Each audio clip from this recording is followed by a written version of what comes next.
We're now at the part of the story in which most people, when they think of the book of Jonah, think about. Jonah chapter 1, verses 11 through 17 is the account of the great whale, the great deliverer that saved Jonah when he was thrown into the sea.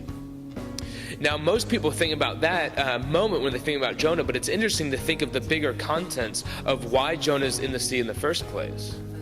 That Jonah had rebelled against God, is out in the middle of the ocean, and then these men, the lot has fallen upon Jonah like we talked about last time, and Jonah offers up the solution to calm the sea. And his solution is very interesting. He says, "Throw me overboard."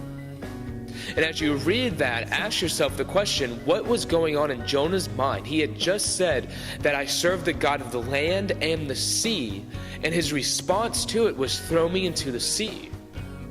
Ask yourself what was going on in Jonah's mind, whether or not he was thinking that this was a form of suicide, or if it was a form of trust.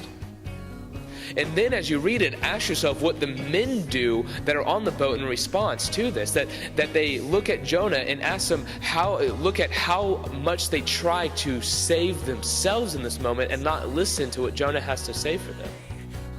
And then as the men finally give way and throw Jonah overboard, ask yourself, what is their response once they see what God does?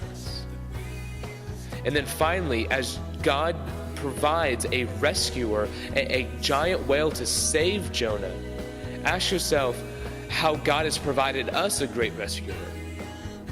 And notice as you read this, the means by which God saved Jonah. It wasn't a yacht. It wasn't a cruise liner. It wasn't even a boat. It was a whale. It was a very odd means to rescue.